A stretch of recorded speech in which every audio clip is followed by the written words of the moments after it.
esse assassino, esse covarde que tirou a vida de Patrícia Aires, eu já o atendi aqui em Feira de Santana por ele agredir, lesionar gravemente uma médica. Você não tem noção do número de ocorrências que eu tenho lá de mulheres médicas que são vítimas de violência. Violência de gênero, eu repito, ela é democrática. Essa mulher tá morrendo dentro de casa, na presença dos filhos. Eu, enquanto delegada, já passei por situações que se fosse um homem não passaria. Essas mulheres pensam que a xereca delas é regeneradora, e a dependência psicológica é muito mais complexa do que muita gente pensa. É pior do que a dependência financeira. Isso nos doeu, né? Porque quando morre uma mulher dessa forma, atinge toda uma categoria.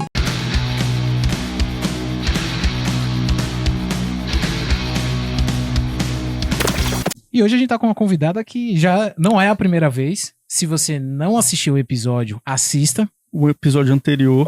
Com a grande... Eu vou falar grande porque essa mulher é alta, viu, velho? Essa mulher é muito alta. Quem é que tá com a gente hoje aqui, Diego? Maria Clécia Vasconcelos, seja muito bem-vinda ao FeiraPod novamente. Eu gosto muito sempre que Rodrigo e Diego me chamam, porque é um bate-papo legal, tem um alcance legal, a gente se faz ouvir para essa mulherada e é divertido, eu gosto de... É importante, Clécia, porque assim, você é uma figura que eu posso falar todo mundo que tem contato com você, que eu pergunto, conhece Clécia? Todo mundo fala bem. Que coisa boa. Todo mundo fala bem. Assim, você como um profissional é uma referência muito importante, principalmente para as mulheres. E é legal quando a gente pode falar. E eu acho que quando uma mulher se sente representada e fala, não, eu tenho uma delegada que me representa, é diferente, viu? E quando eu ouço coisas assim, me animam a prosseguir na luta, porque é uma luta difícil, viu? Sim. E eu acho que eu exagerei na dose quando eu pedi a Deus, quando eu assumi o cargo de delegado, eu disse, Senhor, me use. Eu não quero agir cara crachá, que eu possa realmente ajudar, que isso seja uma missão na vida. E aí eu sinto, cada vez que acontece uma coisa, como um feminicídio, como uma mulher que chega lá na delegacia daquele jeito, aquela dor. Falando sério, sem exagero, sem pieguismo, eu sinto aquela dor. Porque eu pedi para não perder. Nós somos responsáveis pelo que cativamos, né? E termino sentindo isso mais do que deveria. E quando a gente e é legal você essa sua fala, Clécia, porque se a gente normaliza, perde o sentido. Se você fala assim, se eu não sentir mais a dor, você entra no piloto automático. Isso. E uma das coisas que eu prego muito na minha vida, antes da gente começar o papo, Diego, quando você começa a normalizar, entrar no automático, parece que você perde a essência da vida. Véio. Seria um processo de embrutecimento, na Exatamente. verdade. E ali acaba sendo só mais um que tá ali na sua frente e você não tem mais aquilo de sentir. E quem lida com pessoas, cada um é único. Você sente sua dor de um jeito, a mesma dor sentida por Diego de outra forma. E a gente tem que ter essa percepção, porque senão não flui. E uma coisa que você falou, Clécia, logo no início, não só mulheres, eu diria, mas principalmente também os homens assistir sobre o que a gente vai falar sobre. Sim. Eu acho que isso é extremamente importante, porque eu sempre falo isso também quando a gente está em discussão de pauta para algumas coisas que a gente vem para esse assunto, é sempre ter na ótica, eu falo com o Rodrigo, de que assim, é uma perspectiva de homens aqui quando Com a gente está falando, não é uma perspectiva feminina, mas ainda assim a gente procura justamente dar voz no sentido de compreender, como é que são essas questões e o que é que a gente pode contribuir nesse sentido, por meio aqui de um veículo de comunicação como o FeiraPod. Mas, para quem não conhece Clécia ainda, Clécia, como você se definiria? Você pode chegar e falar sobre isso, se apresentar para quem ainda porventura não te conhece aqui em Feira de Santana e região? Pronto. Eu sou uma delegada de polícia que passou no concurso em 2001. Já entrei no Zenta. 40, fica aí nos 40. Eu tava aqui o que é o Zenta. Não ande não, fica aí no Zenta do 40. Adoro lecionar, eu dou aula no curso de Direito. E sou uma mulher que se identifica muito com o que faz. Eu adoro essas minhas duas profissões porque eu acho que é a minha contribuição enquanto cidadã. Eu acho que só vale se você der a sua retribuição enquanto cidadão, não é? E é a função social do ser, não tem a função social da propriedade. Sim. É a função social do indivíduo, é dar a sua retribuição enquanto ente daquela sociedade.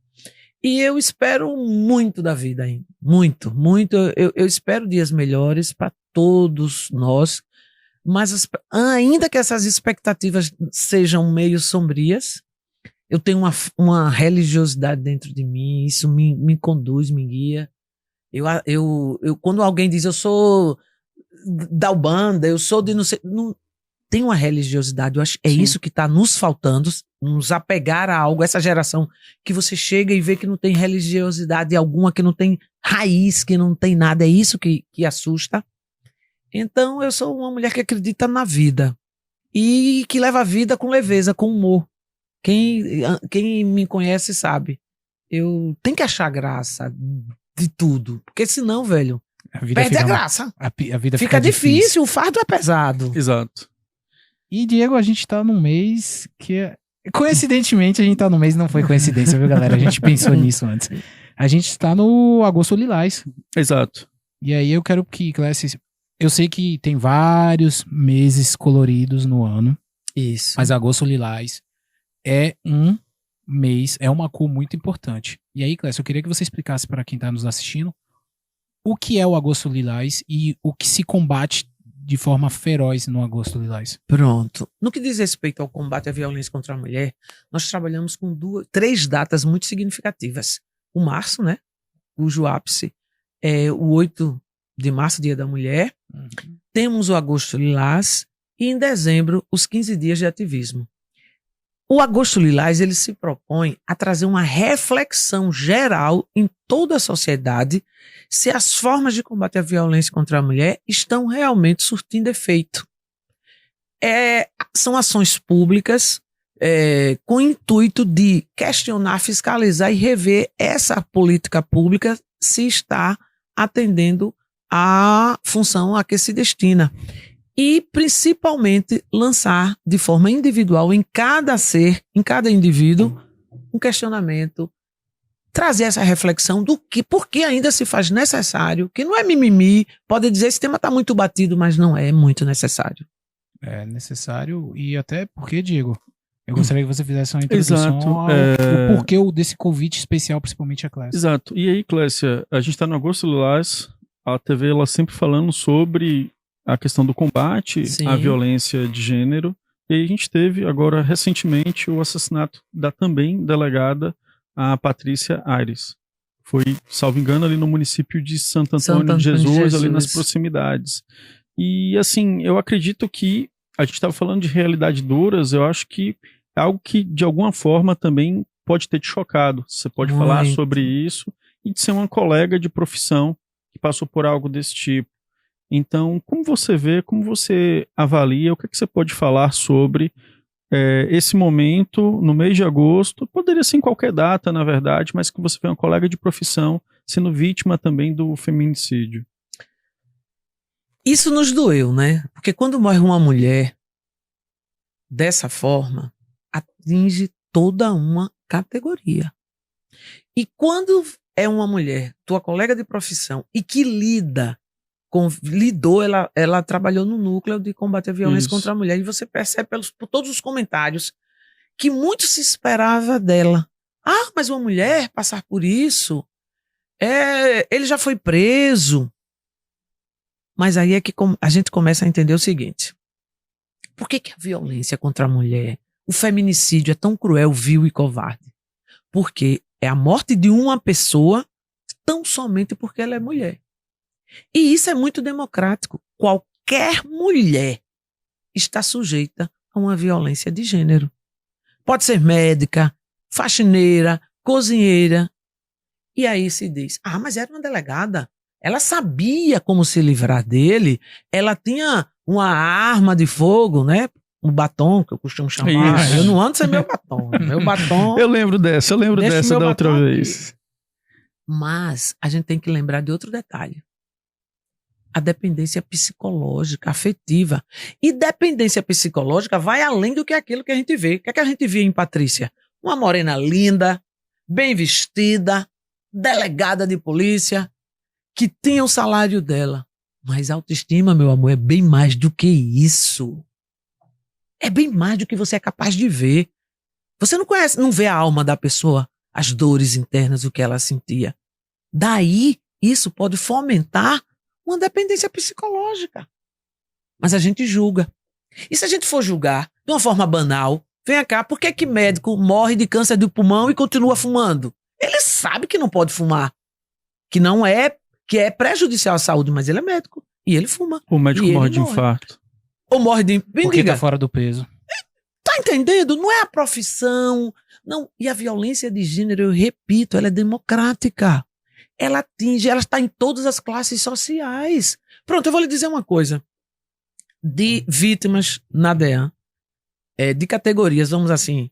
Primeiro lugar, a mulher que não trabalha, a dependente. É o primeiro número de ocorrências diz respeito a essa categoria de profissional, aquela que não trabalha, dependente. Segundo lugar, a profissional autônoma, manicure, cabeleireira. Vamos para as mais abastadas. É advogada, engenheira, empresária? Não, é médica. Você não tem noção do número de ocorrências que eu tenho lá de mulheres médicas que são vítimas de violência. Vamos fazer o inverso, associar profissão a agressor. Primeiro lugar, trabalhador da construção civil, pedreiro. Meninas, pedreiro é o primeiro lugar. Segundo, Uber, era motoboy, mas como agora meio que se mistura motoboy e Uber. Terceiro lugar, policiais. E entre os abastados? Abastados que eu digo uma categoria mais graduada e tudo mais. Não é oficial da polícia, não é advogado, é médico. Tá entre os principais agressores. Que eu ia falar justamente que provavelmente essas médicas se relacionam geralmente com médicos. Não. As vítimas, as médicas, é a questão patrimonial. Ela não se relaciona com o médico. Não é o médico que agrediu a médica. Não. Eu achava que era. A médica, porque qual é o estereótipo? O médico tem dinheiro. Uma médica, ela é mais cercada. Então ela é um alvo, vamos assim dizer, de pessoas mal intencionadas. Não é o médico que agrediu a médica. Eu achava que era o médico. Não. O médico atinge outras mulheres. Por conta de que às vezes se relacionam muito entre eles. O médico atinge outras mulheres. Eu quero um disclaimer. Faz total sentido. Nossa, uma médica que ela tem um poder aquisitivo maior vai estar cercado de gente mal intencionada. Pronto, escute. Esse assassino, esse covarde que tirou a vida de Patrícia Aires, eu já o atendi aqui em Feira de Santana por ele agredir, lesionar gravemente uma médica. Ele já tinha um histórico. Ele tem inquérito aqui em Feira de Santana, ele já passou 2 vezes pela DEAN. Uma delas a mulher não quis apresentar. A outra, a gravidade foi mais expressiva, a médica, e tem inquérito já na justiça. Mas só para Clécia fechar, Rodrigo, aí você falou do médico. Então o médico é o topo da cadeia ali dos agressores, no sentido contrário, ou tem mais algum? Entre os graduados. Entre os graduados. É claro que eu não vou comparar o número de ocorrências que eu tenho médico agressor com o número de pedreiro. Não. Mas entre os graduados, se a gente for por nichos, categorias, para entender o contexto social, o médico tem uma posição de destaque. E vez ou outra, quando você fala isso, a memória ela começa a trazer aqui, como alguns casos, tanto de médica quanto de médicos que aparecem no noticiário em virtude da violência. Porque a violência contra a mulher... Não teve aquela moça em Salvador que se jogou... Pronto, e tantos outros, e tantos outros, e tantos outros. O árabe, que eu esqueci o nome dele, Abia Macia, não sei se a pronúncia é essa, e tantos outros, aquele que esquartejou a mulher. Esses aí são os mais folclóricos, mas diuturnamente, diariamente, tem uma expressão, sim.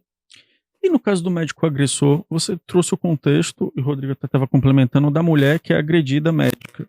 Mas e por que o médico se acha no direito de agredir? Olha, não é que se acha no direito de agredir. Primeira coisa, a gente tem que entender que a violência contra a mulher está associada à violência de gênero. Como é essa violência que se manifesta?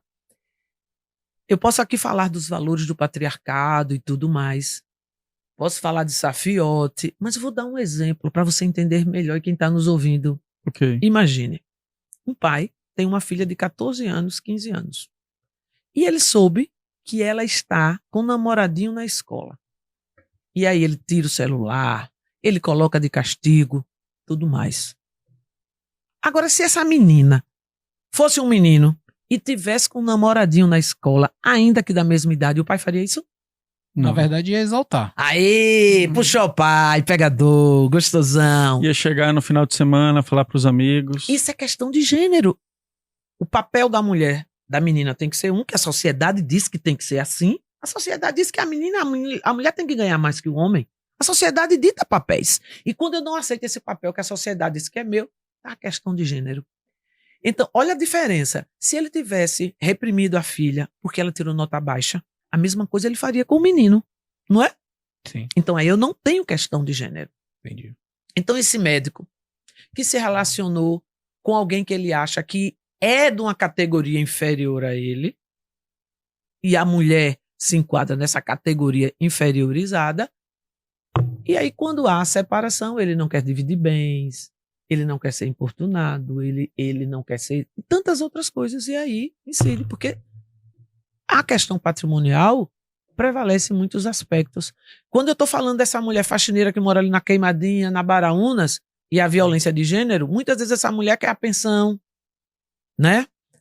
Quer que compre. Por que época de início letivo tem tanta ocorrência? Porque a mulher vai à procura do marido, do ex-companheiro para comprar o material escolar, ela é agredida.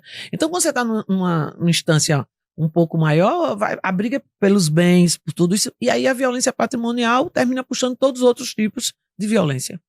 E assim, Clécia, no caso específico da Patrícia, quando a gente vai falar do Tancredo, você mesmo comentou que ele já tinha passado lá na DEAN, Daqui de Feira. exatamente, e que já tinha ocorrência. E que agora, inclusive, ele está sendo investigado também por exercício ilegal da medicina, Sim. que é um outro crime também. E aí tem duas perguntas aqui. Uma é, como é que um sujeito que já tem esse histórico, ele ainda estava solto? Eu acho que esse é um ponto.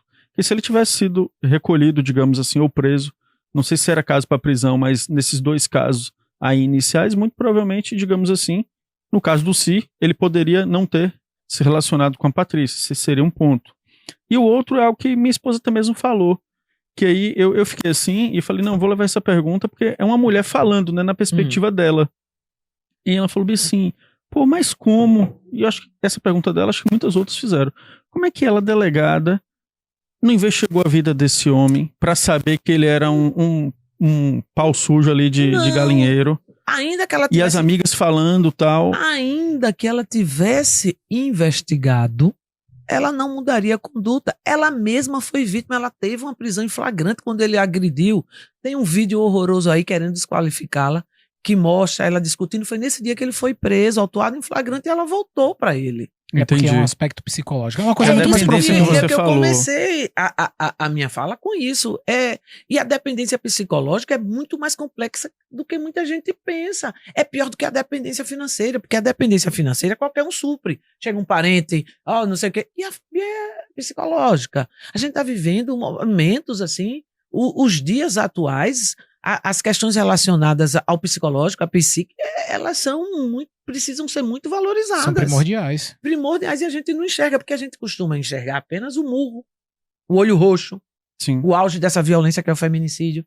Mas existem condutas, palavras que afetam o psicológico, que afetam a alma, que doem, deixam marcas bem maiores do que um olho roxo. Uma manipulação. Que é difícil de demonstrar. E de perceber. Exatamente. E é difícil eu trazer para o meu inquérito, para o processo. Quanto a essa parte de finalização, não cabe à Polícia Civil, não cabe à Polícia Judiciária. É por isso que o combate à violência contra a mulher é tão complexo. Porque ele depende de uma rede de engrenagem. Eu faço um inquérito, mando para o Ministério Público, mando para o Judiciário. E aí foi por isso que ele ficou solto. Você está entendendo? É uma cadeia aí. E outra coisa, a própria lei prevê que esse indivíduo precisa ser tratado. Porque às vezes chega a ser patológico. É doentio. Ele precisa ser tratado também. Porque, perceba, ele se relacionou aqui em Feira Sim. com uma mulher, agrediu. Essa mulher vítima aqui em Feira conseguiu romper a violência. Graças a Deus continuou viva. Mas ele vai se relacionar novamente. E fez de novo. E o problema está nele. Então ele vai se relacionar. Onde ele chegar para se relacionar vai ter o mesmo tipo de problema. Porque ele é o cerne da questão. Então ele vai ter várias vítimas. Eu costumo falar, Clécia, sobre o que eu vejo de violência doméstica. Eu já vi de violência contra a mulher. Eu já vi, no caso, pessoas próximas, mulheres agredidas. Sim. E homens que agridem. E o que eu consegui analisar, pessoal, eu não sou nenhum especialista, eu tô falando uma visão muito fria, muito pessoal de Rodrigo.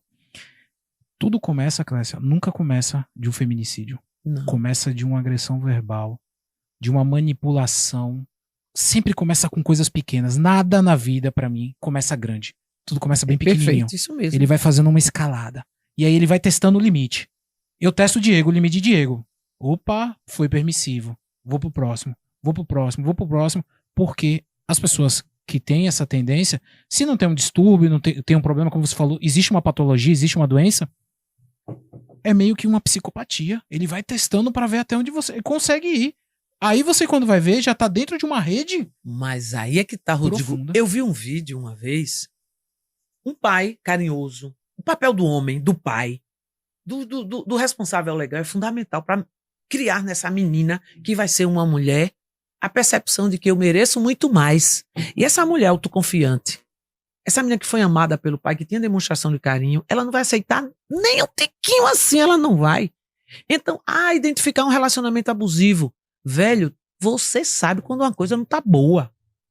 Você sabe quando uma coisa tá errada. Mas às vezes a gente se sabota. A gente quer se enganar. É porque ele tava bêbado. É porque ele é um ótimo pai, é um ótimo namorado, mas é porque ele ficou nervoso. É porque ele gosta muito de mim. Não. Ele vai mudar. Vai mudar. Nossa, Olha, eu tenho uma estagiária que... Eu posso falar o Pode, termo chulo? Pode, Por favor. pode. E aí essa estagiária, ela saiu com uma maravilhosa.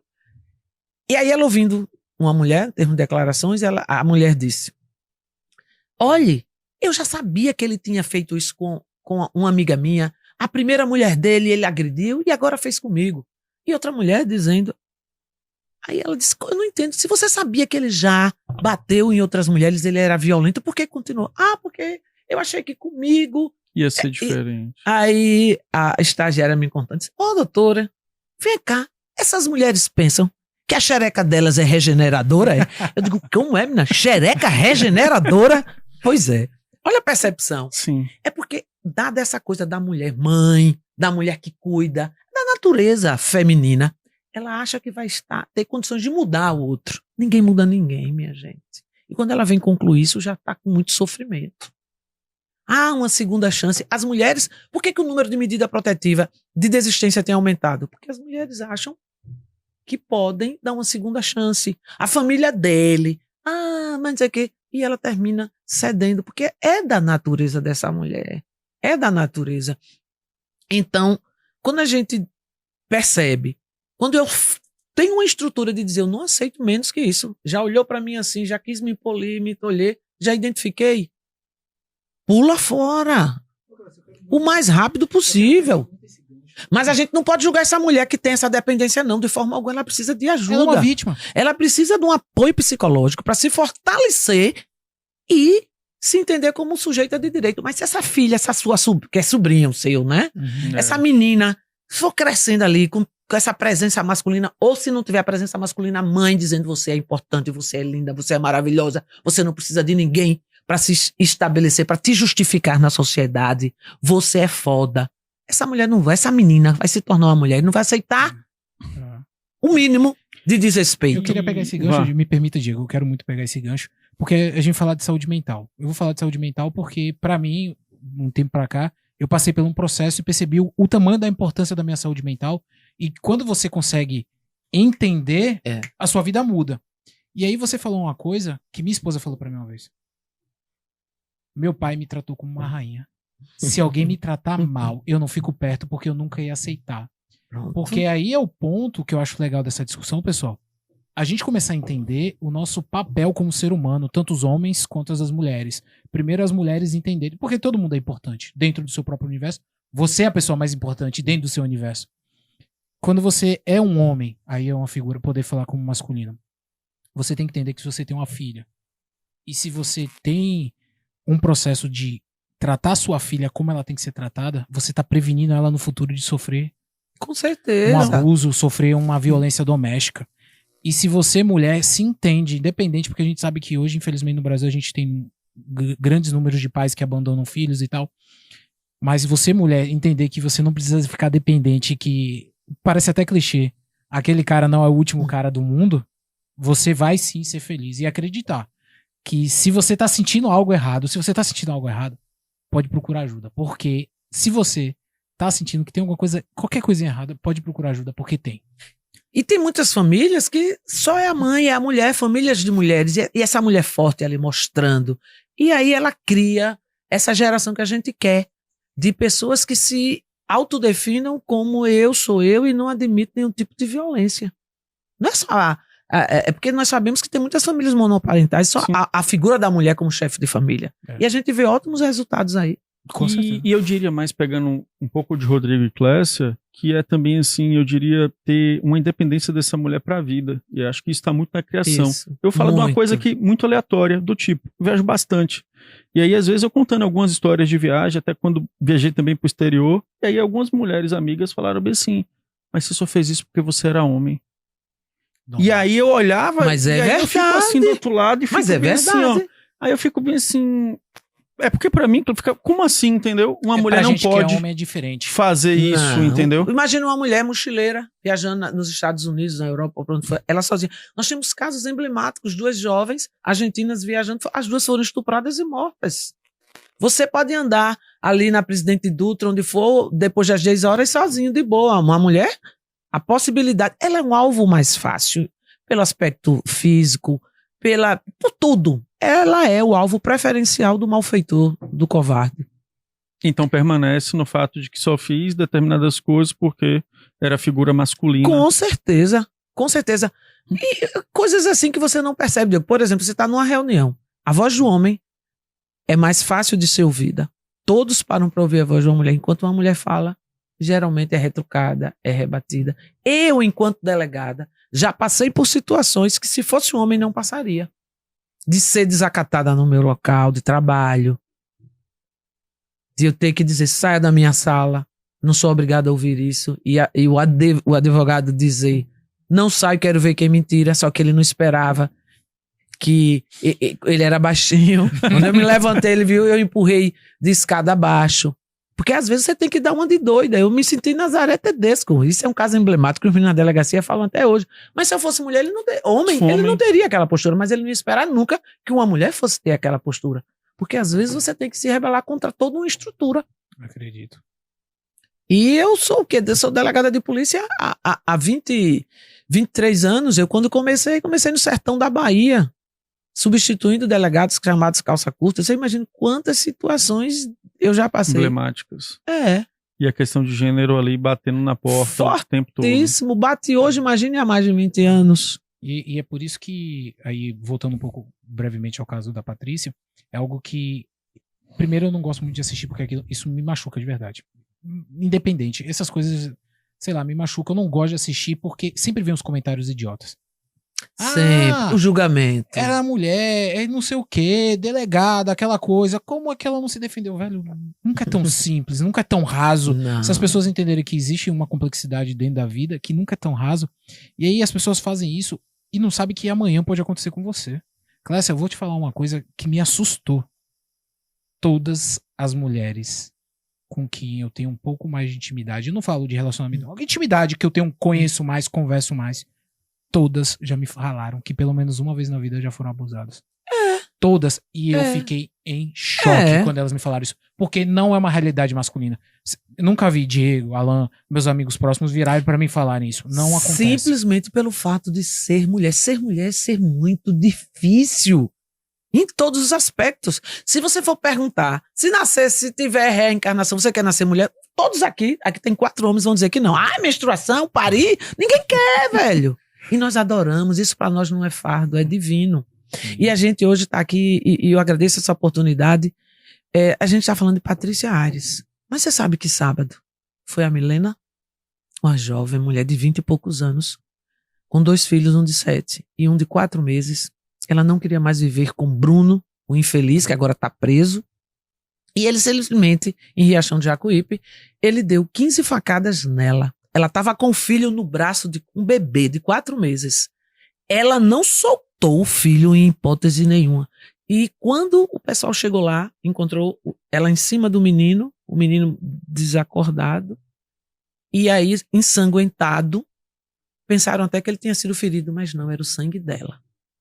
O homem que mata o pai, o homem que mata a mãe do filho dele, a mãe com O bebê não... Você consegue imaginar? Eu não consigo imaginar a cena mais forte que essa. Uma menina que gostava de viver, é o relato de todo mundo. Ela morreu porque não queria mais viver com ele. E ele também tinha um histórico desse, de violência contra a mulher. E Patrícia talvez tenha morrido, como Milena, porque o auge da violência, quando essa mulher diz, basta, eu não quero mais você. E ele já tinha marcado um casamento e ela não foi, e ela não queria mais. As amigas dela que viviam próximo relatam isso. E o auge da violência é quando essa mulher diz, eu não quero mais. Mas ele não admite ser deixado, ele pode deixar a mulher. E às vezes quando ele deixa e ela tem um novo relacionamento, começa tudo de novo, porque ele não admite que a vida dela siga. Então, vocês me chamaram aqui para falar, para a gente conversar sobre o caso de Patrícia. E aí, sábado agora, tem um novo caso. Milena, em Riachão do Jacuípe. Tem um caso aqui em Feira, Rafaela, o último feminicídio que nos choca. Quer dizer, até quando? Eu lembro aquele de Santo Estevão, que era uma cabeleireira. Grávida. E aí o cara foi. E você falou até de salão de beleza. Na hora eu lembrei dela. Ela era de salão de beleza. E aí, diga, o que é que precisa ser feito? Me diga. E chegou a hora mais esperada da semana. São as vagas do nosso parceiro IEL. A primeira vaga da semana é a vaga de administração / gestão da qualidade. Essa vaga é para o município de São Gonçalo dos Campos. A remuneração é de R$ 787,50, sendo o auxílio transporte de R$ 9,50 por dia estagiado. A carga horária são de 25 horas semanais, sendo a vaga para segunda a sexta. A segunda vaga é para o curso de administração. Essa vaga é para o município de Feira de Santana. A remuneração é de R$ 600, mais R$ 100 de auxílio transporte, sendo a carga horária de 6 horas por dia de segunda a sexta. A terceira vaga é para técnico em mecânica / eletromecânica. Essa vaga também é para o município de Feira de Santana. A remuneração é de R$ 850, mais R$ 200 de auxílio transporte, sendo a carga horária de 4 horas por dia de segunda a sexta. A quarta vaga de hoje é para o curso de Ciências Contábeis aqui no município de Feira de Santana. A remuneração é de R$ 1.000, mais R$ 200 em auxílio transporte, sendo a carga horária de 6 horas por dia de segunda a sexta. A quinta vaga é para o curso de Pedagogia. Essa vaga também é para o município de Feira de Santana, sendo a remuneração de R$ 600, mais R$ 100 de auxílio transporte. A carga horária é de 5 horas por dia de segunda a sexta. A sexta vaga de hoje é para o curso de técnico em mecânica / eletromecânica. Essa vaga é para o município de Feira de Santana, sendo a remuneração de R$ 700, mais R$ 200 em auxílio transporte. E a carga horária é de 6 horas por dia de segunda a sexta. E caso queira ter acesso a mais informações sobre as vagas anunciadas ou até mesmo se conectar com novas vagas, é muito simples. Basta acessar o portal ielbahia.com.br. Caso queira, link está na descrição ou QR Code na tela. Porque assim, a gente como comunicadores, vamos colocar assim, o nosso até uma obrigação é poder trazer uma pessoa como você, Clécia, para poder falar sobre esses casos, para que mais pessoas tenham conhecimento, para que elas entendam que, nossa, é chocante. O que eu posso falar? É revoltante, é chocante. Puxa, a reação nossa é a pior que um ser humano pode ter, de ódio, de raiva mesmo. De raiva.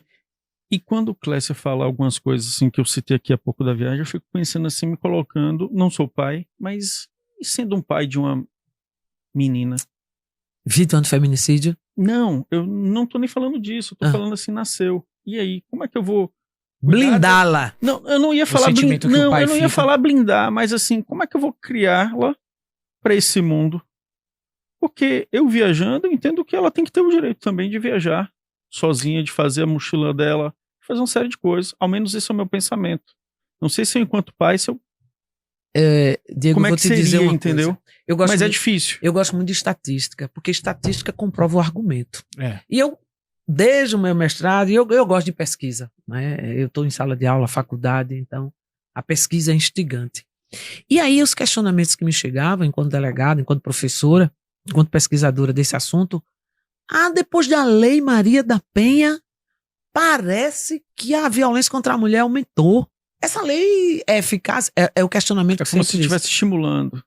Perfeito. Não, a Lei Maria da Penha é o maior instrumento de combate à violência contra a mulher. Mas ainda assim continua. E o que é que está havendo?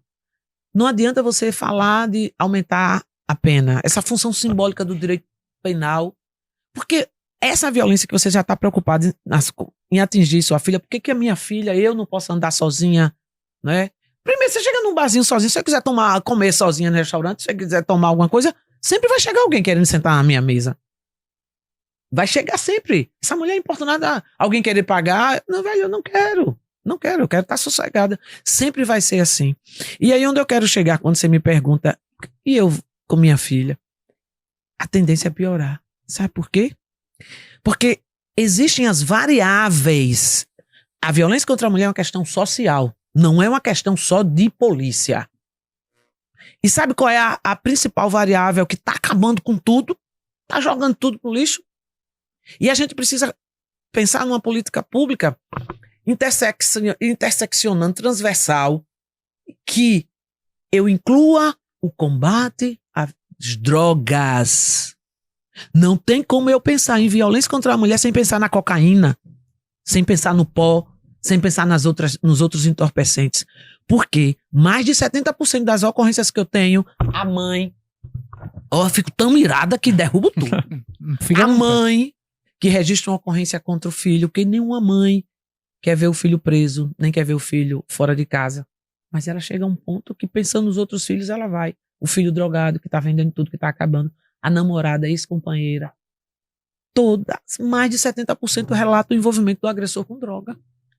E não é só ilícitas. Não, até o próprio álcool. Tudo. Então, e você vê que o consumo tá aumentando. Você vê que a efetividade é questionável. Então, quando eu faço um link disso com a violência contra a mulher, eu tenho um dado negativo. Percebe?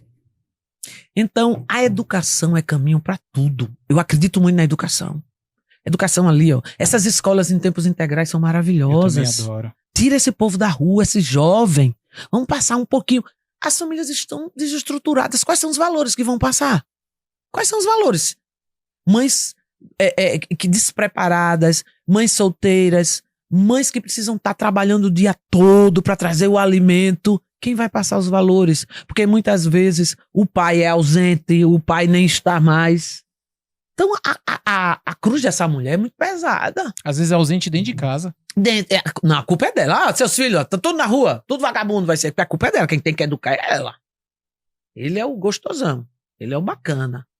Então a perspectiva é essa. Aí você tem eu tenho uma filha que eu quero que ela tenha o direito de viajar, de ter as prerrogativas que eu tive de andar só. Velho, é arriscar. Porque o outro não vê dessa forma. E quando se tem a possibilidade de ter envolvimento ao redor, não é ela que vai se envolver, não. É num contexto de troca. Ela vai passando, tem uma turma ali que tá a cabeça a mil, vai lá e quantos crimes acontecem? E o indivíduo tava sob efeito de droga? Eu imagino. E é coisa simples, álcool. Já escutei diversos relatos de álcool dentro da minha família. Exato, não precisa nem tão longe, né? Na droga sintética, coisa. O álcool que tá aí, a droga legalizada, que tá tão acessível. E aí é quando a gente vê aquela questão das próprias festas, as campanhas, né? Do não é não. E às vezes a gente acaba falando, como assim, entendeu? Mas é justamente por conta de abusos de pessoas que estão sob efeito do álcool. Exatamente. No mínimo, né? Diego, me permita, vou fazer um comentário muito breve em cima do que você falou, escola em tempo integral. Eu vou falar pelo meu relato. Eu fui criado, e eu gosto disso, não tenho o que discutir, eu fui criado assim, com regras. Isso pra mim, quando você é novo, é muito chato. Quando você é velho, você fala, valeu a pena, me preparou pra vida. Mas uma das principais características que eu gostava é que eu sempre fui aluno atleta, né? Eu estudava e depois do horário eu estava no ginásio, na quadra, com uma equipe focada em um objetivo. Mente vazia, oficina do diabo, não acontecia porque você estava focado. E aí outro dia eu passei em frente à nova escola de tempo integral do estado, que fica ali na Senador Quintino. Fantástica, linda, ela é maravilhosa, parece um clube. Eu queria voltar a estudar só para estudar naquela escola. Piscina, campo de futebol, campo de corrida. Clécia, eu passei num fim de tarde, tinha muito aluno do lado de fora, não estava dentro da sala de aula, mas eles estavam em atividades. Tinha um grupo que estava, eu chego a me arrepio, com um monte de instrumento, provavelmente deveria ser a turma de banda, fanfarra. Tinha a galera da quadra. Tinha Isso a é gente na muito piscina. bom. Era como se tivesse clubes. E aí, eu lembro, quem gosta de mangá, quem gosta de anime vai saber o que eu tô falando. No Japão é muito comum clube. Lá todo estudante tem que fazer parte de um clube. De literatura, de xadrez, de vôlei, de não sei o quê. Aí fala, pô, como é no Japão é bom. Tem agora. Tá acontecendo. Isso tá acontecendo em Feira de Santana. Já tem 2 ou 3 escolas de tempo integral do estado aqui.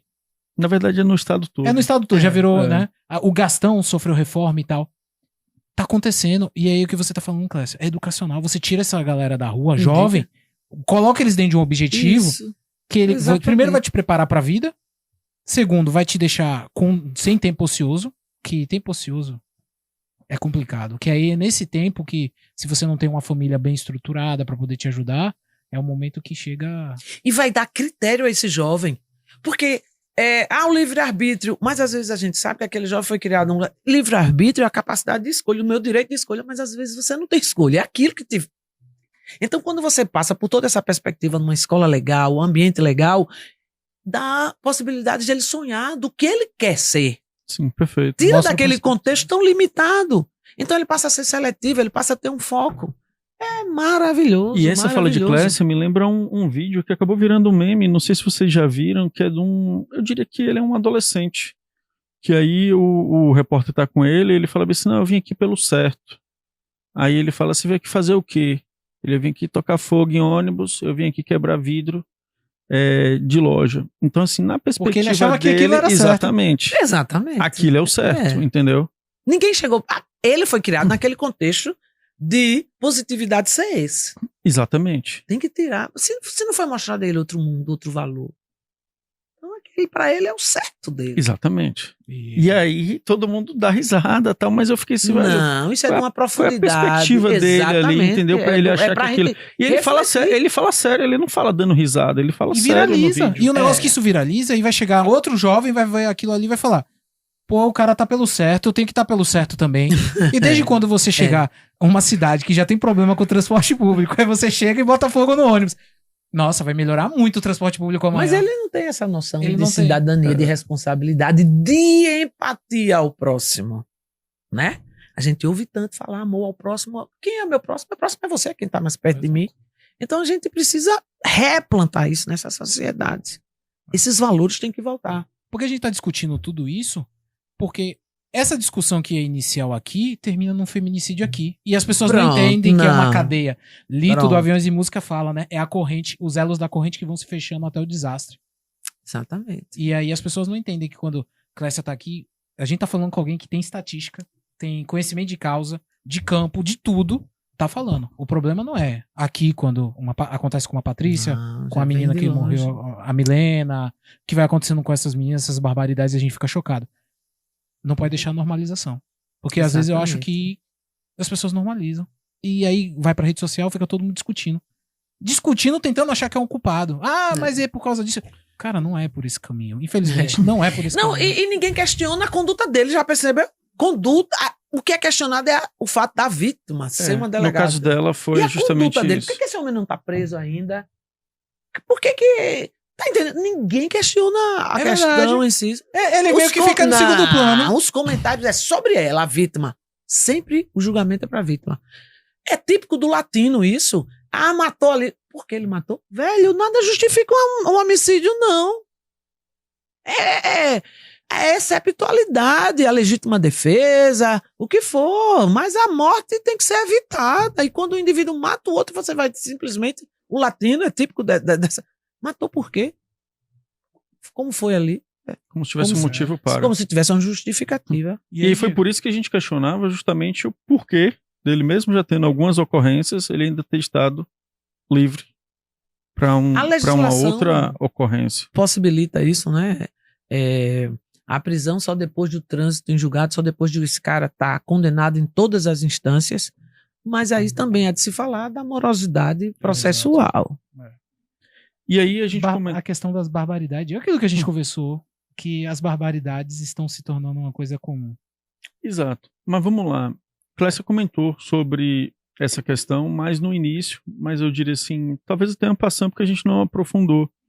E aí saiu recentemente, após até toda essa repercussão do caso da Patrícia, uma matéria no Correio que falava sobre a barbaridade como rotina. E aí eu tô falando justamente dos agentes e dos servidores de polícia, dos agentes policiais que tem isso ali no dia a dia. E aí você foi quando falou que não queria perder a sensibilidade. A humanidade. Exatamente, mas nesse sentido, Clécia, como você avalia isso, né, no caso, e você percebe enquanto delegada, não só contigo, mas com outras amigas, colegas de profissão que atuam como no dia a dia em que a barbaridade é algo comum. Como é que vocês, e se vocês têm esse acolhimento no sentido da saúde mental mesmo, porque eu acho que não deve ser algo tão simples. E falo isso porque eu tenho um amigo psicólogo, ele fala, não, o psicólogo tem um psicólogo do psicólogo. O terapeuta tem o terapeuta. Exatamente. E aí vai. Mas e vocês? Vocês recorrem a quem, entendeu? Olha, antes de qualquer profissional, eu acredito que tem que vir o homem. Ninguém é uma tábua rasa, né? Então esse homem pode ser delegado, esse homem pode ser engenheiro, pode ser repórter, pode ser jornalista, pode ser... Imagine esse homem policial. Ele tem que vir com um plus, porque ele vai lidar com o que há de pior da sociedade. É igual um médico, porque o médico, eu comparo muito médico e polícia, porque quem procura médico que tá de plantão e quem procura a polícia é porque tá ferrado, velho. Ninguém vai porque tá bem, não. Ninguém sai de casa pra falar, vou ali no médico agora. na Ninguém vai delegacia. feliz, primeiro porque quando a gente vai, ele sempre acha alguma avaria, né? Você pensa que tá bem, sempre eles acham um negocinho. Então já vá preparado. Então, imagine esse policial, que ele vai trabalhar e não sabe se volta. E que vê cada coisa. Velho, se não tiver uma estrutura psicológica, você vê cada coisa no seu dia a dia, que se você não tiver um suporte, uma base familiar, religiosidade, o seu terapeuta, o seu psicólogo, e hoje as instituições já têm essa perspectiva. O número de suicídios é enorme entre os policiais. Então, é fundamental perceber que essa categoria precisa... Os números de afastamentos, licença, problemas, a tarja, né? Problema mental, tá com depressão. O gênero é depressão, mas são tantas doenças, Nuances. tantas coisas da alma.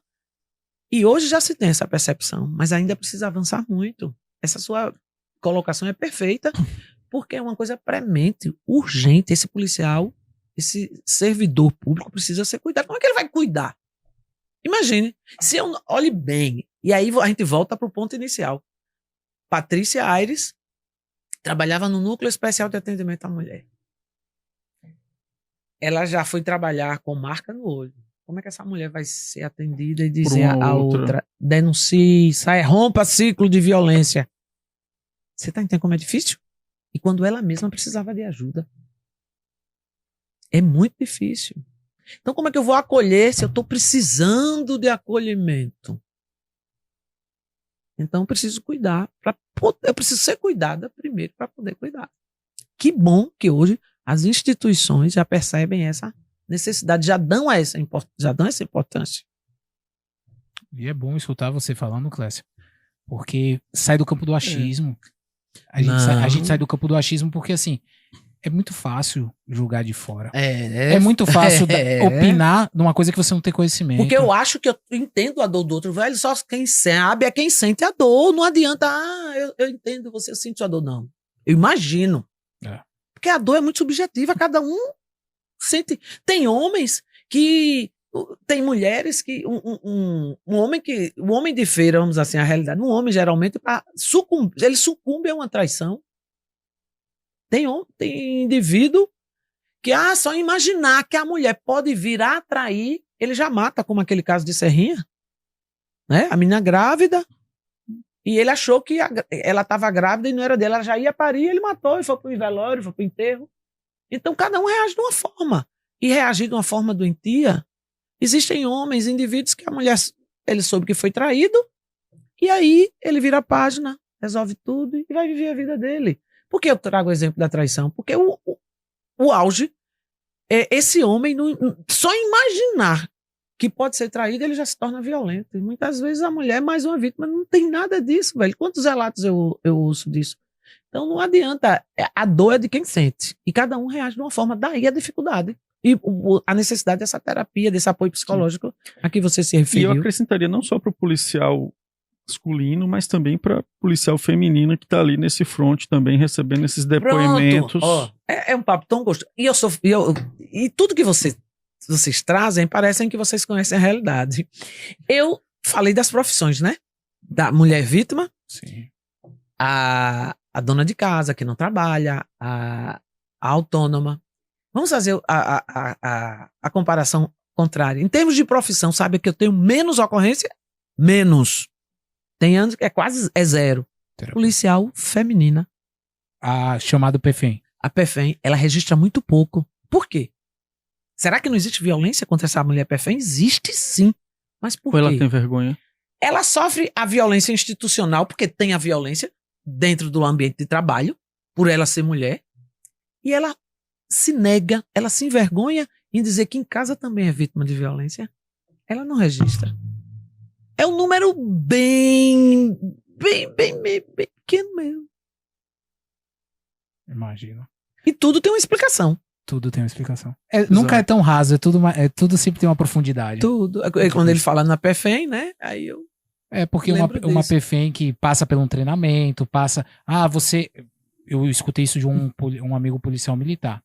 Nós somos a linha de segurança entre o anarquismo e a sociedade. Que eles que estão na posição que estão na linha que seguram essa Isso. conclusão. Aí eu falo, pô, ele carrega um peso. Nessa fala dele, eu falei, velho, você carrega um peso E muito essa grande. linha é bem tênue. Essa linha que ele se é bem tênue. É bem fininha. E aí, você vive aqui, ó. Se você passar um pouquinho da linha, essa margem, você se tornou marginal. Você já praticou abuso de autoridade.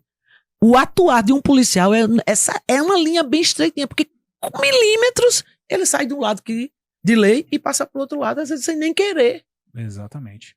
Nossa, é porque quando você para pra pensar, é muita coisa, Clécia. É muita. É por isso que tem o termo marginal, a margem da sociedade. Quem vive e o policial vive nessa linha. E aí eu acrescento, Clécia, quando você fala aí da PFEM, talvez, eu falando aí das delegacias civis, se isso também não afeta, eu diria, os relacionamentos, ou até a ausência dos relacionamentos. Muito. Em que sentido, Rodrigo e Clécia? Mais ou menos assim, você também que está assistindo a gente. Eu vejo tanta coisa, tanta barbárie. Eu falo, velho, eu vou preferir ficar dependendo da minha aqui do que me envolver e me envolver errado. Dizer que se eu fosse separada ou solteira hoje, eu não casava mais, não. Graças a Deus, ó, quanto a aí isso. é mais um aí nesse sentido, que vai no sentido do argumento. Mas isso é uma sorte muito grande, você encontrar um parceiro para a vida toda, um companheiro. É mais difícil, é mais fácil você ter um sucesso profissional, que é algo individual, do que você ter um sucesso num relacionamento que depende de dois. Com certeza.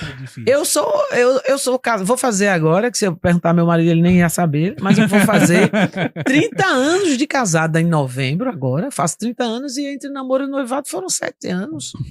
Então, ao todo, 37... Quase 40 anos de 37 convivência. anos de convivência. E o bom é que continua sendo bom, e ele não é doido de dizer que não é.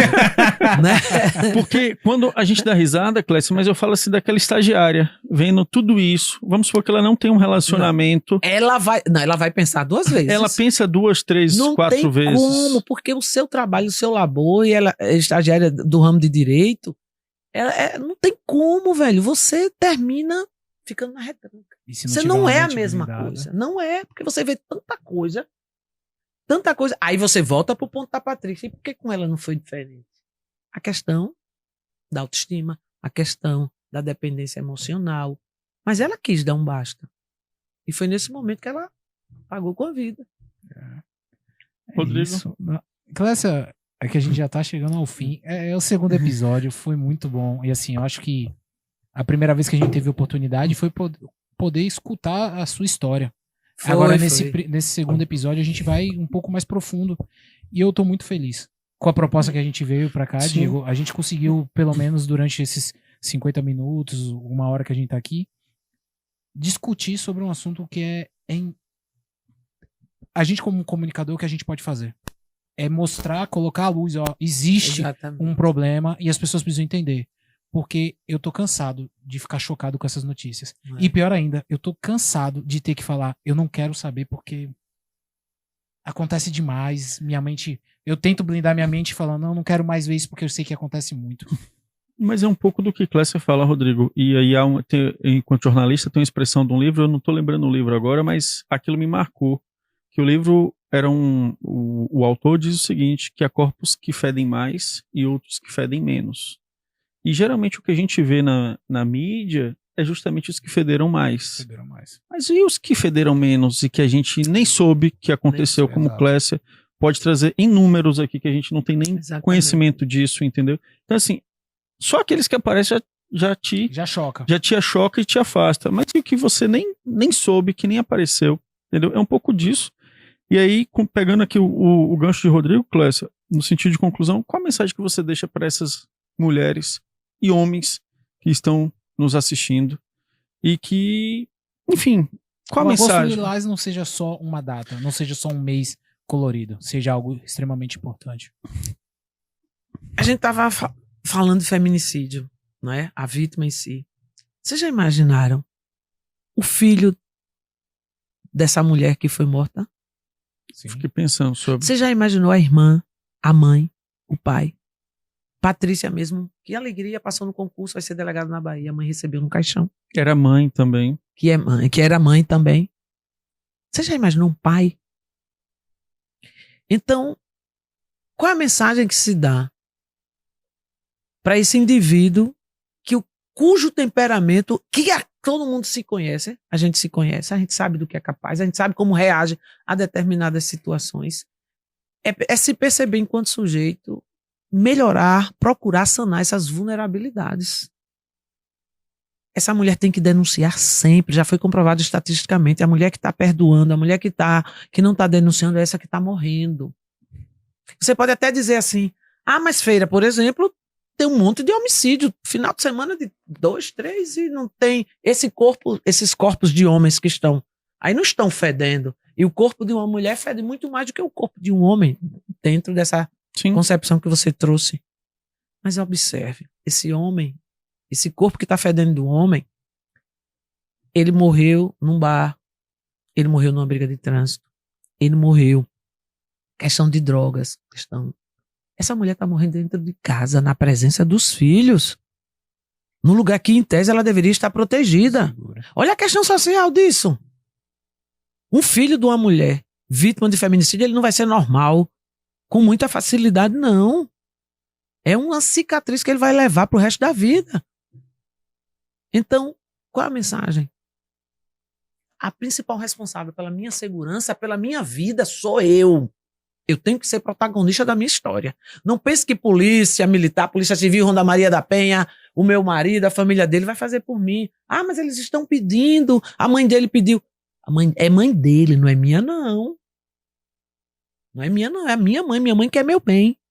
Então, o principal conselho é, peça ajuda. Se não quer ir para uma delegacia, vai para o centro de referência, procura um psicólogo, liga 180, diz que 100, mas tem que ter uma conduta proativa. Viver como Zeca Pagodinho, vida leva eu, a maré leva. Eu tenho que ter foco, tenho que ter determinação. E a minha prioridade não é marido, nem filho. A minha prioridade sou eu. Se eu não estiver bem, ninguém que eu ame vai estar bem. Simplesmente isso. E o nome disso é autoestima, é amor próprio. É liberdade. Não ser escrava de ninguém. Muito menos de sentimento. Pronto. Essa Perfeito. foi muito bom. Diego? Eu diria que foi muito bom, mais uma vez agradecer, Clécia. Eu posso falar aqui também, Rodrigo e Clécia, o seguinte, foi uma conversa densa, às vezes até pesada também, eu vou botar mais necessária. nesses termos também, mais necessária, entendeu? E olha, Rodrigo, que a gente só pegou um fiozinho da meada aqui com Clécia, não é nem 10 minutos, e Clécia aqui no nosso estúdio, aqui no Ilha Nova, que ela pôde conhecer inclusive, mas não é nem 1 minuto, 10 minutos lá no ambiente de delegacia, é um ambiente totalmente diferente. E é um atrás do outro, né, acontecendo. Exatamente. Clécia, quero muito te agradecer mais uma vez. A gente sabe que quando o Fera pode chamar, você... Eu venho porque eu sei da importância. É preciso papos como esse. Quem sabe tá ouvindo aí, desperta uma luzinha. Eu sou muito do trabalho Bem TV. A gotinha, eu faço a minha parte. Cada um faça a sua, que o todo tá completo. Com certeza. E eu sou também do otimismo. Quem sabe, Clécia, a gente pode vir e falar de coisas mais leves, né? No sentido de, olha... Ações que funcionaram. Exatamente. Que vem funcionando. Vem então. funcionando. Que deve ter muita coisa acontecendo. Como, por exemplo, a caminhada da Dean. Sim. Né? A gente troca... Quem participa da caminhada, recebe a camisa para participar por 1 quilo de alimento não perecível. E a gente conseguiu juntar 9 toneladas. Nossa. E essas mulheres em situação de vulnerabilidade, por quê? A mulher pobre, a mulher negra é a que mais sofre violência. Como é que eu vou dizer, denuncie se ela está em casa com os filhos passando fome? Quem tem fome tem pressa. Então essa mulher recebe cesta básica na DEAN. Então, coisas que dão certo que a gente tenta tirar essa mulher dessa situação de vulnerabilidade. E precisar mais ainda, as pessoas saberem mais. Se arrecadou 9, vamos dobrar, bater 18 toneladas. Vamos, exatamente. E assim vai. Então tem muita isso. coisa que dá certo, porque eu ainda acredito muito nas pessoas de boa vontade, e essas aí, né, trazem a pauta, porque o objetivo é esse, o objetivo é comum. Clécia, as pessoas de boa vontade são a maioria. Elas só são silenciosas. E as pessoas de má fazem muito barulho. Fazem o barulho, aí a gente... É isso mesmo, aí a gente acha que não, que é a mas maioria. é isso mesmo. Exato. E é isso, Diego. Vamos lá. Galera, nosso muito obrigado. Fique com Deus. Até a próxima. Ótima semana para todos. Tchau, tchau. Valeu. Tchau, tchau.